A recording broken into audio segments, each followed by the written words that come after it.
उत्तर प्रदेश के हमीरपुर में यमुना की लहरों में एक मां की ममता समा गई। तैरना जानते हुए भी ब्रिजरानी ने खुद को बचाने की कोशिश नहीं की। वो अपने 5 साल के बेटे को ढूंढते ढूंढते डूब गई। गुरुवार को दोनों के शव नदी में अलग अलग स्थानों पर मिले।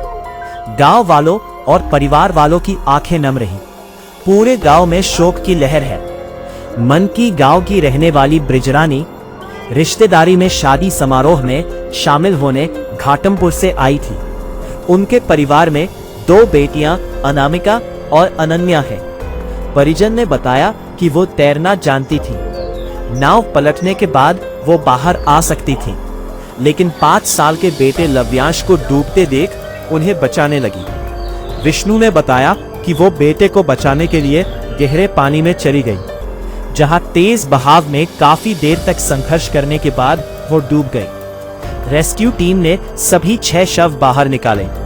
मां और बेटे के शव अलग अलग क्षेत्र में मिले। परिजन का कहना है कि अगर समय रहते मदद मिल जाती तो शायद मां बेटे की जान बच सकती थी। परिजन गया प्रसाद का कहना है कि नाव में कुल 9 लोग सवार थे। इनमें सिर्फ विष्णु, गुलाब और ब्रिजरानी को ही तैरना आता था। हादसे के दौरान विष्णु ने किसी तरह रिंकू और पारुल को बाहर निकाला, जबकि गुलाब ने भी बचाव का प्रयास किया। बाकी बच्चे तैरना नहीं जानते थे। गांव वालों के मुताबिक लव्यांश परिवार का इकलौता बेटा था। उसकी 2 बहनें अनामिका और अनन्या हैं। बेटे और मां की मौत के बाद परिवार पूरी तरह टूट गया है। ग्रामीण देशराज ने बताया कि करीब 20 से 30 मिनट तक नदी किनारे अफरा तफरी का माहौल रहा। अंधेरा और तेज बहाव होने से बचाव कार्य में काफी परेशानी हुई। सूचना मिलने के बाद बड़ी तादाद में गांव वाले नदी किनारे पहुंचे। करीब 8:30 बजे पुलिस को सूचना दी गई। इसके बाद प्रशासनिक अधिकारियों और कई थानों की पुलिस मौके पर पहुंच गई। एनडीआरएफ, एसडीआरएफ, फ्लड पीएसी और स्थानीय गोताखोरों ने रात भर सर्च अभियान चलाया। लोगों का कहना है कि अगर घटना के समय शोरगुल जल्दी सुनाई दे जाता तो शायद कुछ और लोगों की जान बचाई जा सकती थी। घटना के समय दूसरी शादी का डीजे बजने से चीख पुकार दब गई। हादसे के समय नाव चालक विष्णु 2 बच्चों को नदी से बचाकर किनारे तक लाया और वह खुद थक गया। इसी दौरान उस पार मौजूद 14 साल के धीरू ने बहादुरी दिखाते हुए 2 किशोरों को डूबने से बचाने में मदद की।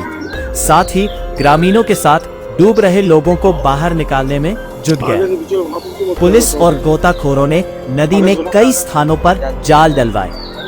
एनडीआरएफ की 4, एसडीआरएफ की 2 और फ्लड पीएसी की 1 टीम ने करीब 22 घंटे तक सर्च ऑपरेशन चलाया। बता दे, कुरारा थाना क्षेत्र के भौली ग्राम पंचायत के मजरा कुतुबपुर पटिया गांव यमुना नदी के किनारे बसा है। गांव के रहने वाले श्रीपाल की बेटी की मंगलवार 5 मई को शादी थी। बुधवार 6 मई को विदाई के बाद शाम करीब 6 बजे रिश्तेदारी में आए नाविक धीरू समेत 10 लोग नाव से यमुना पार चले गए। वहां पर सभी ने खरबूजा और ककड़ी खाई। फिर सभी नाव से लौट रहे थे, लेकिन यमुना नदी में अचानक नाव का संतुलन बिगड़ गया और पलट गई। नाव धीरू चला रहा था। उसने विष्णु, रिंकू और पारुल को सुरक्षित बचा लिया, लेकिन दुल्हन की मौसेरी बहन 9 साल की आकांक्षा, चचेरी बहन 9 साल की रानी, 14 साल की अर्चना, 25 साल की मौसी ब्रजरानी, 5 साल का मौसेरा भाई लव्य अंश और 11 साल का बुआ का बेटा आदित्य डूब गए। एनडीआरएफ, एसडीआरएफ और फ्लड पीएसी की टीमों ने करीब 22 घंटे तक सर्च ऑपरेशन चलाया। कई स्थानों पर जाल डालकर शवों की तलाश की गई। इस ऑपरेशन में लापता सभी 6 लोगों के शव बरामद कर लिए गए। इसके बाद शवों को पोस्टमार्टम के लिए भेज दिया गया। वारिस रजा खान, दस्तक लाइव न्यूज।